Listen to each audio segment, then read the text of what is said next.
গতকাল রাতে আমি আর মিমু দেখে ফেললাম দমদম সাইডের সুন্দর সুন্দর জগদ্ধাত্রী ঠাকুর এবং পুজো মণ্ডপ। তার পাশাপাশি রাস্তা জুড়ে ছিল তোমার দারুণ লাইটিং। তো যেতে যেতে সামনেই পড়লে একটি দারুণ লাইটিং, যেটা একদমই কেদারনাথের মন্দিরের আদলে তৈরি করেছিল এই লাইটিংটি। এছাড়া তো রাস্তার দুধার জুড়ে ছিল আরও লাইটিং, যেগুলো দেখতে খুবই ভালো লাগছিল। তো দেখো, আমরা চলে আসলাম আমাদের জগদ্ধাত্রী ঠাকুরের প্রথম পুজো মণ্ডপের সামনে। আর এই পুজো মণ্ডপটি রয়েছে দমদম নাগের বাজারের মিউনিসিপ্যালিটির একদমই সামনে। তো মণ্ডপটি তো বাইরের থেকে দেখা যাচ্ছিল, কিন্তু ঠাকুরটা কিন্তু একদমই বাইরের থেকে দেখা যাচ্ছিল না। তাই আমরা নেমে পড়লাম ঠাকুর দেখার জন্য। আর বৃষ্টিও হঠাৎ করে শুরু হয়ে গেছিলো। তো দেখো, দূর থেকে মণ্ডপটি তুলেছি, কত সুন্দর লাগছে মণ্ডপটি। একদমই রাস্তার ওপরই করেছে এই পুজো মণ্ডপ। তো চলো তোমাদেরকে এখন সামনে গিয়ে ঠাকুরটা দর্শন করাই। যেহেতু হঠাৎ করে বৃষ্টি শুরু হয়ে গেছিলো, তাই মণ্ডপটি অনেকটাই ফাঁকা পেয়েছিলাম, যার কারণে মণ্ডপের সামনে গিয়ে ঠাকুরের ভিডিও করতে পেরেছি। এবং দেখে বুঝতেই পারছো যে জগদ্ধাত্রী ঠাকুরের কিন্তু বাহন সিংহ। তার মানে কি, যিনি দুর্গা তিনি কালী, তিনিই কিন্তু আবার জগদ্ধাত্রী। তো এই ঠাকুর দেখার পরে আমরা চলে গেলাম দমদমের সবথেকে বড় জগদ্ধাত্রী ঠাকুর দেখতে। আর এই ঠাকুর দেখতে যাওয়ার পথে পড়েছিল খুব দারুণ আলোকসজ্জা, মানে দারুণ লাইটিং। এছাড়া রাস্তার দুধার জুড়ে ছিল দারুণ লাইটিং, যেটা আমরা দেখতে দেখতে এগিয়ে চলছিলাম ভিড়ের মধ্যে। খুব ভিড়ও হয়েছিল, যেহেতু এটা দমদমের সবচাইতে বড় জগদ্ধাত্রী ঠাকুর। এছাড়া রাস্তার পাশে বসেছিল মেলা, যে মেলা কিন্তু A to Z সবই পাওয়া যাচ্ছিলো, বেশিরভাগ পাওয়া যাচ্ছিল হাতের তৈরি জিনিস।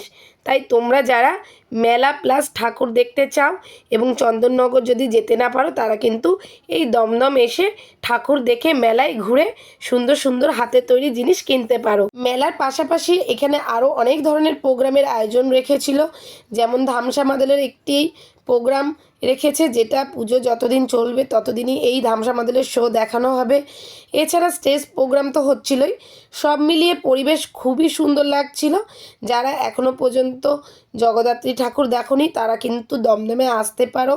কারণ অনেকেই আছো যারা হয়তো চন্দননগরে যেতে চাও না, কিন্তু কাছাকাছির মধ্যে ভালো একটি পুজো মণ্ডপ এবং ভালো ঠাকুর দেখতে চাও, তাহলে আমাদের দমদম সাইডে আসতে পারো। সুন্দর সুন্দর জগদ্ধাত্রী ঠাকুর প্লাস পুজো মণ্ডপ এবং মেলা, অনেক কিছুই তোমরা দেখতে পাবে।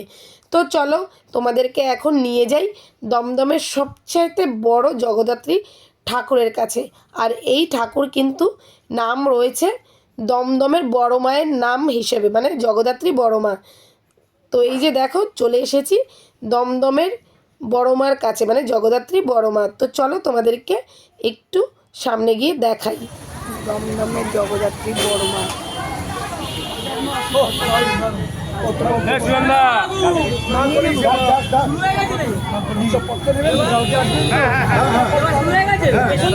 পেছন দিক আচ্ছা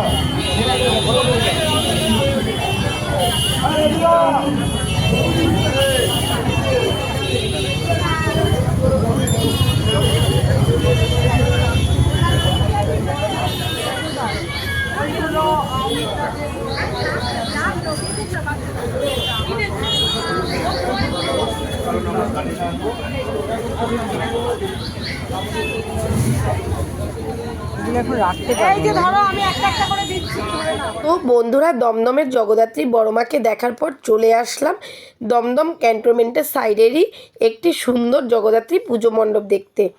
আর এই পুজো মণ্ডপটির ছোট বাট থিমটি করেছে খুবই সুন্দর। বাবাদের উদ্দেশ্যে এই জগদ্ধাত্রী পুজো মণ্ডপটি করেছে।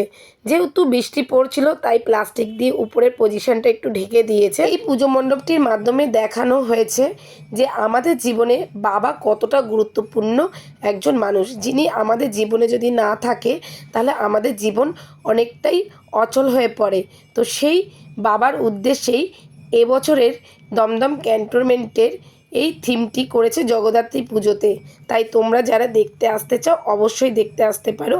পুজো মণ্ডপটি ছোট, বাট এই পুজো মণ্ডপটির ভাবনা কিন্তু অনেকটা বড়, যেটা দেখলে তোমাদেরও খুব ভালো লাগবে।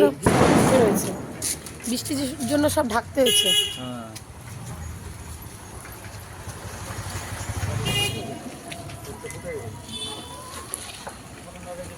No, no, itu jenis jalannya ini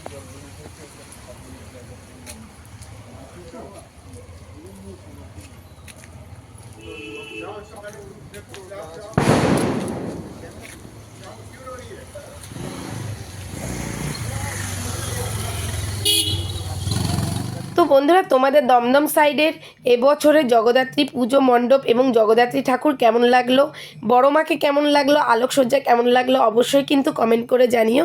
আর যারা ঘরে বসেই জগদ্ধাত্রী ঠাকুর দর্শন করতে চাও তারা আমার ব্লগের মাধ্যমে দেখে নিও, আর যারা সামনাসামনি এসে দেখতে চাও তারা অবশ্যই দেখে যাও, সামনাসামনি দেখলে ভালোই লাগবে। আর কিছু অসুবিধা হলে আমাকে কমেন্ট করো, আমি বলে দেবো। আর ভিডিওটি কেমন লাগলো অবশ্যই কিন্তু কমেন্ট করে জানিও।